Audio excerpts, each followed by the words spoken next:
안녕하세요. 요가 핸즈온 시간입니다. 이번 영상에서는 비라바드라사나 비 핸즈온 하는 방법을 배워볼게요. 비라바드라사나 비는 특히 자세의 정렬을 정확하게 인지하고 있는지 그리고 몸을 균형 있게 사용하고 있는지가 중요한 자세인데요.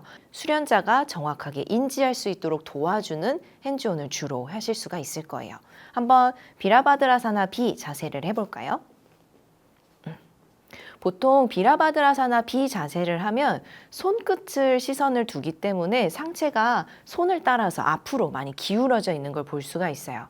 그럴 때는 특히 상체를 뒤쪽으로 살짝 잡아당겨서 정수리부터 꼬리뼈까지 수직이 될 수 있도록 상체를 세워줘야 되고요.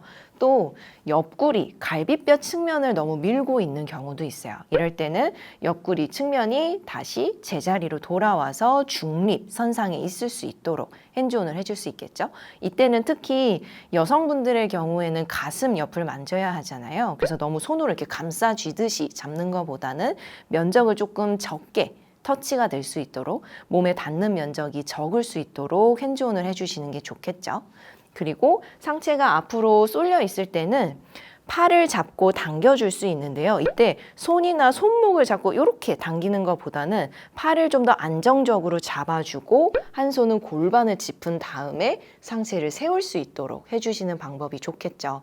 그리고 이때 어깨에 불필요한 긴장이 돼 있다고 하면 어깨를 조금 더 낮출 수 있게, 그래서 목과 어깨의 긴장을 풀 수 있도록 해주실 거고, 팔은 좀 더 좌우로 뻗어내는 힘을 같이 쓸 수 있도록 도와주실 수도 있어요. 이렇게 상체의 정렬을 점검해 주시는 핸즈온을 알아봤고요. 이번엔 하체 쪽 핸즈온을 한번 배워볼 거예요. 비라바드라사나 비 자세를 하고 있을 때 수련자의 무릎이 발목보다 너무 앞으로 나와 있는 경우에는 무릎을 살짝 뒤로, 그래서 무릎과 발목이 가능하면 수직선상에 올 수 있도록 핸즈온 해주실 수 있고, 반대의 경우도 있겠죠. 반대로 무릎을 너무 펴서 둔각이 되어 있는 경우예요. 이럴 때는 무릎을 살짝 앞으로 당겨오게 해서 무릎과 발목이 수직을 이룰 수 있도록 해주실 수도 있어요. 이렇게 정렬을 잡아주는 핸즈온도 가능하다면 이번엔 힘을 쓰는 방향을, 그리고 힘을 쓰는 느낌을 인지할 수 있는 핸즈온도 해볼 건데요. 먼저 지도자가 팔을 쭉 펴서 무릎의 앞쪽을 짚을 거예요. 그래서 무릎을 미는 힘을 쓸 수 있도록 해볼 거고요. 이때 지도자의 팔꿈치가 구부러져 있으면 이 힘을 중간에서 버티기에 많이 흔들리겠죠. 그래서 팔꿈치를 쭉 펴서 체중으로 기대해 줄 거예요.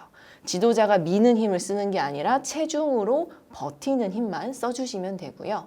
반대로 이번엔 오금 쪽이죠. 오금 쪽에 깍지를 껴서 받쳐줄 거고요. 지도자는 체중을 실어서 뒤로 기대주고 수련자는 이에 저항하는 힘을 쓰는 거죠. 그래서 뒤꿈치로 매트를 밀어내는 힘을 인지할 수 있도록 핸즈온 해주실 수 있어요. 이번엔 비라바드라사나 자세 핸즈온 하는 거를 측면에서 보여드리도록 할게요. 특히 측면에서 보게 되면 수련자의 무릎이 안쪽으로 들어와 있는 경우가 있어요. 이럴 때는 무릎을 바깥으로 여는 힘을 쓸 수 있도록 핸즈온 해줄 건데요. 먼저 지도자가 수련자의 몸의 측면에 허벅지를 댈 거고, 한 손으로는 무릎을 잡고 한 손으로는 골반을 짚을 거예요. 그래서 골반은 앞쪽, 여기죠. 앞다리 쪽의 골반은 앞으로, 뒷다리 쪽의 골반은 뒤로 당겨줄 거고, 무릎도 마찬가지로 뒤로 열어줄 거예요. 그래서 골반과 무릎이 서로 멀어지면서 몸을 이완할 수 있도록 핸즈온 해주실 수 있어요. 그리고 이번에는 지도자가 이동을 해서 수련자의 앞쪽에서 핸즈온을 해볼 건데요. 이때도 마찬가지로 한 손은 골반을 잡고 한 손은 무릎을 잡을 거예요. 무릎은 반대쪽으로 엉덩이 측면 쪽으로 열릴 수 있도록 밀어줄 거고요. 골반은 앞으로 당겨줄 거예요. 이때 수련자는 지도자의 힘에 저항해서 골반을 뒤로 여는 힘을 쓰는 거죠. 그래서 이 반대쪽 뒤로 뻗은 다리 쪽 골반이 앞으로 이렇게 딸려 나오는 경우가 있거든요. 이거를 뒤로 미는 힘을 수련자가 느낄 수 있도록 해주는 핸즈온이 될 거예요. 이렇게 비라바드라사나 비 핸즈온하는 방법을 배워봤는데요. 잘못된 정렬, 해부학적으로 바르지 않은 정렬을 바르게 하는 핸즈온도 있었고, 또 힘을 쓰는 느낌을 인지하게 하기 위해서 지도자가 쓰는 힘의 방향과 반대 방향으로 저항하는 힘을 사용하게끔 하는 핸즈온도 있었죠. 그래서 수련 지도자가 핸즈온을 쓸 때는 정렬을 바로잡아주는 핸즈온을 하실 수도 있지만 힘을 쓰는 방향을 인지하게 하는 핸즈온도 같이 해보실 수 있을 거예요. 충분히 연습해보시고 실전에서 꼭 핸즈온 해보시길 바랄게요.